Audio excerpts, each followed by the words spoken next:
Story చెప్తాను, వినండి, జాగ్రత్తగా వినండి. ఇప్పుడు ఎవరు ఎవరు ఎక్కడ ఈ స్టోరీలో ఎవరెవరు ఎక్కడెక్కడెక్కడ ఉన్నారో నేను అడుగుతాను.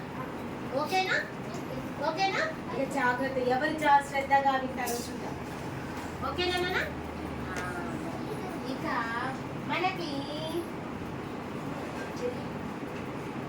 ఇంద్రుడు తెలుసా నాన్న? ఇంద్రుడు తెలుసా? వర్షాన్ని కురిపిస్తాడా? సూర్యుడా? చంద్రుడు కాదు, ఇంద్రుడు. ఇంద్రుడు ఎవరు అంటే దేవతలకి అధిపతి.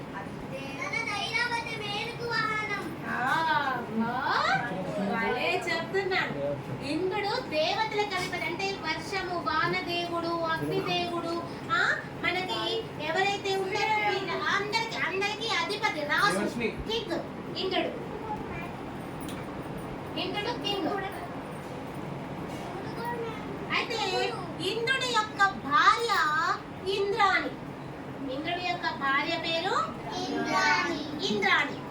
ఓకేనా? ఆ ఇంద్రాణి అంట ఒక చక్కటి చిలుకని పెంచుకుంటూ ఉందంట. చిలుకని పెంచుకుంటుందంట. చిలుక తెలుసు కదా, ప్యారెట్ తెలుసు కదా మీకు? ప్యారెట్ తెలుసు కదా? చిలుకమ్మ ఆ చిలుకని పెంచుకుంటూ ఉందంట. అయితే ఆ చిలుకని పెంచుకుంటూ ఉంటే ఆ చిలుక మంచిగా ముద్దు మాటలు మాట్లాడుతూ మీలాగా, మీ చిన్న పిల్లలాగా చిన్న మాటలు మాట్లాడుతూ టాకింగ్ చేస్తుంది కదా ప్యారెట్. అయితే రామ చిలుకని పెంచుకుంటూ మంచిగా ముద్దు మాట్లాడుతుంటే ఆ చిలుక ఏమవుతుంది, ఇంద్రాణి ఆ చిలుకని చాలా అపురూపంగా చూసుకుంటూ ఉంది. ఇలా చాలా రోజులు గడిచిపోయిన తర్వాత ఏమైందంటే ఒక రోజంతా చిలుక ఏమీ మాట్లాడట్లేదంట, లేవలు కూడా లేవట్లేదంట. అలా లేవకుండా ఏమీ మాట్లాడకుండా డల్గా ఉందంట. అయితే పాపం ఇంద్రాణికి బాధ వేసిందంట. ఏమైంది, నా చిలుకకి ఏమైంది, ఎందుకు ఇలా డల్గా ఉంది అని. మనకి ఎవరైనా డల్గా ఉండి ఏమేమి కామ్గా ఉన్నామనుకో, మన పేరెంట్స్ ఏం చేస్తారన్నా ఏమైందని అడుగుతారు. ఒకవేళ జ్వరం వచ్చింది, కామ్గా ఉన్నాము, పడుతున్నాము, అలా ఉంటే ఏం చేస్తారు మన పేరెంట్స్? హాస్పిటల్కి తీసుకెళ్తాం. అవునా? హాస్పిటల్ తీసుకెళ్తాం. అలాగే ఇంద్రాణి ఏం చేస్తుంది తెలుసా, ఆ చిలుకకి బాగాలేదనేసి డాక్టర్ దగ్గరికి తీసుకువెళ్ళిందంట. వైద్యుడి దగ్గరికి తీసుకెళ్ళింది. వైద్యుడు ఉన్నారు అప్పట్లో కూడా. వైద్యుడి దగ్గరికి, డాక్టర్ని వైద్యుడు అంటారు తెలుగులో. వైద్యుడి దగ్గరికి తీసుకెళ్తే ఆ డాక్టర్ చూసాడంట. చూసేసి పెట్స్ కూడా చూస్తారు కదా డాక్టర్, పెట్ యానిమల్స్ కూడా డాక్టర్ ఉంటారు కదా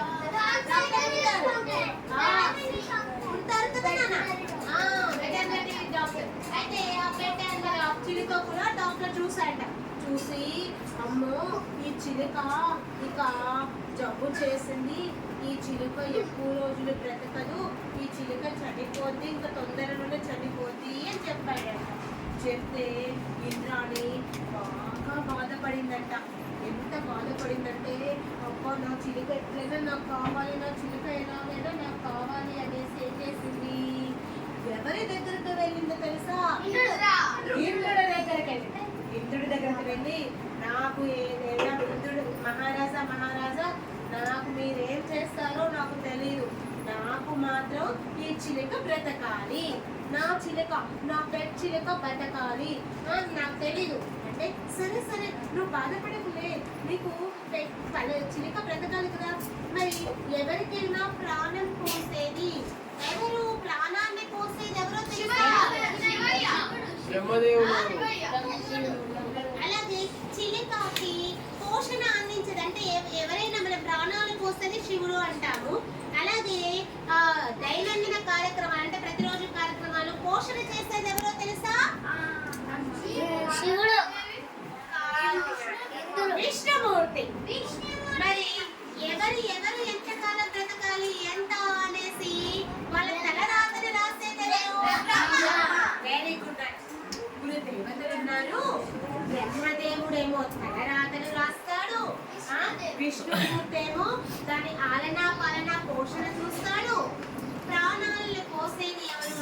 శివుడు ఫస్ట్ తలరాత రాసిన బ్రహ్మదేవుడి దగ్గరికి వెళ్దాము. బ్రహ్మదేవుడి దగ్గరికి వెళ్తే దీని తలరాతను మార్చేద్దాము, దాని తలరాత చనిపోకుండా చేద్దాము, బ్రహ్మదేవుడి దగ్గరికి వెళ్దాము అనేసి ఇంద్రుడు ఏం చేస్తాడు, నువ్వు చింతగా ఉండు, బాధపడవు, నేను బ్రహ్మదేవుడి దగ్గర పోయి తలరాత మార్చేయిస్తాను అనేసి ఏం చేస్తాడు అంటే ఇంద్రుడు ఇంద్రాణికి జాగ్రత్తగా ఉండమని చెప్పి బ్రహ్మదేవుడి దగ్గరికి వెళ్ళిపోతాడు. బ్రహ్మదేవుడి దగ్గరికి వెళ్ళిపోగానే ఏంటి బ్రహ్మదేవుడు ఏమంటాడు, ఇంద్ర ఏంటి ఇలా వచ్చావు అని అడిగితే ఏమంటాడు అంటే, అయ్యా చిన్నగా ఉంది, దాని ప్రాణాలు పోయే సమయం ఆసన్నమైందని వైద్యుడు చెప్పాడు, మరి మీరు కొంచెము దాని తలరాతని మారుస్తారా అనేసి అంటే బ్రహ్మదేవుడు అంటాడు, ఇంద్ర మహారాజా నేను తలరాత మాత్రమే రాస్తాను, అది ఎలా పోషణ ఉండాలి, ఎంతకాలం ఉండాలి, దాన్ని ఎలా ఉండాలి అని చూసేది మాత్రం విష్ణుమూర్తి. కాబట్టి విష్ణుమూర్తి దగ్గరికి తలరాత్రి రాసేసాను అయిపోయింది, దాని ఆలనా పాలన దాన్ని ఎలా ఉండి చూసేది విష్ణుమూర్తి. మన విష్ణుమూర్తి దగ్గరికి వెళ్ళి అసలు ఎంతకాలం ఉంటుంది ఏంటి అనేసి దాన్ని చూద్దాము, విష్ణుమూర్తి దగ్గరికి వెళ్దాము మనము అనేసి విష్ణుమూర్తి దగ్గరికి వెళ్దామని వెళ్ళారు. ఇప్పుడు ఎవరెవరు విష్ణుమూర్తి దగ్గరికి వెళ్ళారు, బ్రహ్మదేవుడు ఇంద్రుడు ఇద్దరు విష్ణుమూర్తి దగ్గరికి వెళ్ళారు. విష్ణుమూర్తి ఎక్కడ ఉంటాడు, విష్ణుమూర్తి వైకుంఠంలో ఉంటాడు. విష్ణుమూర్తి ఎక్కడ, వైకుంఠంలో ఎలా ఉంటాడు విష్ణుమూర్తి, ఆదిశేషు మీద ఇలా పడుకొని ఉంటాడు. అవునా, సముద్రంలో పాల సముద్రం మీద ఆదిశేషు మీద ఇలా పడుకొని ఉంటాడు. ఈ బ్రహ్మదేవుడు ఇంద్రుడు రావడం చూసి గమనించేసి, బ్రహ్మదేవా ఇంద్ర మహారాజా ఏంటి మీరు ఇలా వచ్చారు అని విష్ణుమూర్తి అడుగుతాడు. అడగంగానే ఏం చెప్తాడు, ఇంద్రుడు చెప్తాడు జరిగిన విషయం మొత్తం. మా చిలుకకి అనారోగ్యంగా ఉంది, చిలుకకు పోషణ అందించేది నేను కదా, మా చిలుక కొంచెం మంచి పోషణ అందించేసి అది ఎక్కువ కాలం బ్రతికేటట్లు చూడండి అనేసి విష్ణుమూర్తిని ఇంద్రుడు వేడుకుంటాడు. అప్పుడు విష్ణుమూర్తి ఏమంటాడో తెలుసా, ఎందుకురా శివుడి దగ్గరికి వెళ్దామనేది, మరి దానికి జబ్బు చేసిందంటున్నారు, తలరాత ఆల్రెడీ రాసేశారు, ఆ పోషణ అందించేది నేనే కానీ ప్రాణాలు పోసేది మాత్రం శివుడు. కాబట్టి శివుని దగ్గరికి వెళ్దాము, ప్రాణం పోయేమని అడుగుదాము, ఎక్కువ కాలం బ్రతికేటట్లు ప్రాణం పోయేమని అడుగుదాము, శివుడి దగ్గరికి వెళ్దాము అని శివుడి దగ్గరికి బయలుదేరి వెళ్ళిపోయారు. ఎవరెవరు శివుడి దగ్గరికి వెళ్ళారు, ఇంద్రదేవుడు, వీళ్ళు ముగ్గురు కలిసి శివుడి దగ్గరికి వెళ్ళారు. మరి శివుడు ఎక్కడుంటాడు, కైలాసంలో ఉన్న శివుడు వీళ్ళ ముగ్గురిని చూసి గమనించేసి, ఇంద్ర మహాదేవ ఏమిటి ఇలా వచ్చావు, ఇంద్ర మహారాజా ఏమిటి ఇలా వచ్చావు అని అడిగితే, మహాదేవా మాకు ఒక చిన్న పని పడి వచ్చాము, ఏమిటి తెలుసా, మా చిలుక ప్రాణాపాయ స్థితిలో ఉంది, అంటే దాని ప్రాణం పోయేటట్లు ఉంది, మీరు కొంచెం దానికి ప్రాణం పోస్తారా అని అడుగుతారు.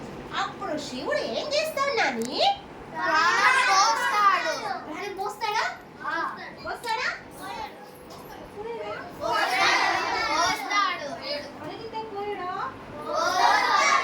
ప్రాణం పోస్తాడు. కానీ శివుడు ఏమన్నాడో తెలుసా, ఏమన్నాడో తెలుసా, ప్రాణం పోసేది నేనే, ప్రాణం పోసేది నేనే, కానీ అసలు పూర్తిగా జబ్బు చేసి ప్రాణం పోయే పరిస్థితిలో ఉంది కదా, ఇప్పుడు ప్రాణం పోయడం కదా, ప్రాణాలు పోకుండా చూడాలంటే ప్రాణాలు తీసేది ఎవరు,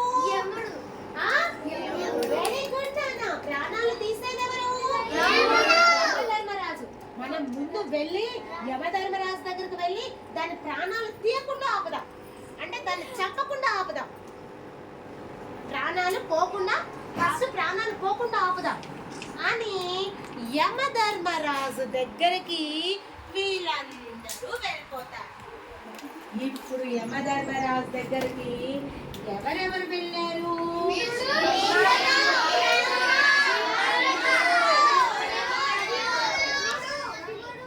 ఎంతమంది వెళ్ళారు?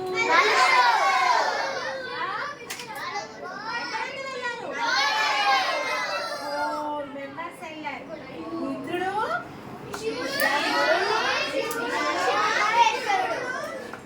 అప్పుడు యమధర్మరాజు వీళ్ళ రాకను గమనించి ఏమైంది అని అడుగుతాడు. అడిగితే వాళ్ళు ఇలా జరిగిన విషయం మొత్తం చెప్పి చిలికకి ప్రాణాపాయ స్థితిలో ఉంది అని చెప్పారు. ఓ, ప్రాణం తీసేది నేనే, కానీ ఎవరి ప్రాణాలు ఎప్పుడు పోతాయో నేను ఒక ఆకు మీద రాసేసి ఆ ఆకులన్నీ ఒక రూమ్ లో పెడతాను. ఒక చెట్టుకు వేలాడదీసి పెడతాను ఆకుల మీద రాసి. ఎప్పుడైతే ఆ చెట్టుకున్న ఆకు రాలుతుందో దాని ప్రాణం పోతుంది. అయితే మనము వెళ్ళేసి ఆ గది దగ్గరకు వెళ్ళేసి ఆ ఆకు రాలకుండా, అసలు ఆ ఆకుని రాలకుండా ఎక్కడ దాని తలరాత రాస్తుందో చూసేసి దాని ప్రాణం పోకుండా అసలు ఆకు రాలకుండా చేద్దాం అనేసి వాళ్ళు ఏం చేస్తారు?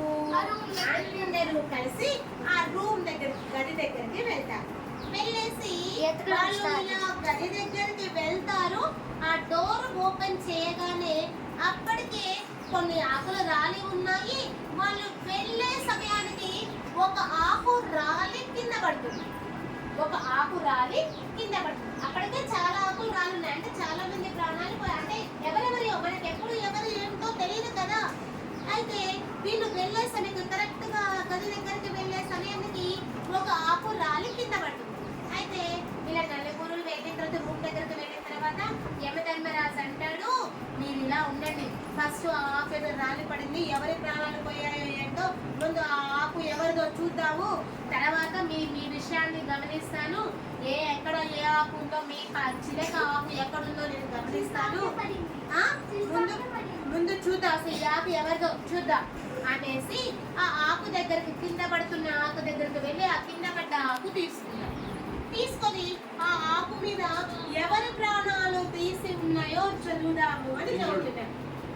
అప్పుడు ఆ ఆకు ఎవరిదో తెలుసా? మీరు టెస్ట్ చేసినట్లు చిలకది. దాని మీద ఏం రాస్తుందో తెలుసా? ఇది మెయిన్. ఏం రాస్తుందో తెలుసా? దాని మీద ఏమి రాసి ఉందంటే, పలానా చిలక, ఇంద్రాన్ని పెంచుకుంటున్న చిలక ప్రాణాలు ఎప్పుడు పోతాయంటే, ఇంద్రుడు, బ్రహ్మ, విష్ణుమూర్తి, శివుడు వీళ్ళు నలుగురు కలిసి యమధర్మరాజుతోటి ఈ గది దగ్గరికి ఎప్పుడు వస్తారో అప్పుడు పోతుంది. నలుగురు కలిసి యమధర్మరాజుతో కలిసి ఎప్పుడైతే ఈ గది దగ్గరికి వస్తారో అప్పుడు మాత్రమే పోతుంది, చిలక చనిపోతుంది అని రాసి ఉంది. ఎందుకు?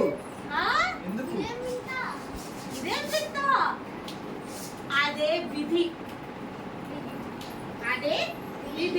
అంటే ఎప్పుడు ఏం జరగాలో అది ఆ సమయానికి ఖచ్చితంగా జరుగుతుంది. మనము ఏది ఆపాలనుకున్నా ఆగదు, జరగొద్దనుకుంటే జరగక మానదు, జరగాలి అంటే జరగాలి. ఏది ఏ టైంకి జరగాలో ఆ సమయానికి జరగక మానదు. వీళ్ళు నలుగురు అలా రాకుండా ఉంటే చిలక బ్రతికేదేమో, కానీ నలుగురు కలిసి యమధర్మరాజుతో కలిసి వచ్చారు. వీళ్ళు ఎప్పుడైతే ఆ రూమ్ దగ్గరకు వస్తారో అప్పుడే చిలక ప్రాణాలు పోతాయన్నమాట. అలా విధి రాసి ఉంది. కాబట్టి మనకి ఈ స్టోరీ నుంచి అర్థమయ్యేది ఏమిటంటే, మనకి తెలియాల్సిన నీతి ఏమిటంటే, మనము ఏం చేయాలి? మన విధిని మనము మార్చలేము. అయ్యో నాకు ఇలా జరిగిందే, ఇలా జరగకపోతే బాగుండేదేమో అని అనుకోవడానికి లేదు. మనం చేసే ప్రయత్నం చేయాలి నాన్న. అది ఏ ప్రయత్నం అయితే ఆ ప్రయత్నం చేయాలి. దాని ఫలితాన్ని ఆశించద్దు. ఏది ఎప్పుడు జరగాలో అప్పుడు ఖచ్చితంగా గా జరుగుతుంది. సపోజ్ మీరు బాగా చదువుకోవాలన్న చదువుకొని మంచిగా చదువుకొని ఎగ్జామ్ రాస్తారు. రిజల్ట్ అనేది మీ చేతిలో ఉంటుందా? రిజల్ట్ మీ చేతిలో ఉంటుందా? అది పాస్ అవ్వాలో ఫెయిల్ అవ్వాలో మీరు రాసిన దాన్ని బట్టి ఉంటుంది. మంచిగా రాస్తే పాస్ అవుతారు, మంచిగా రాయకపోతే ఫెయిల్ అయిపోతారు.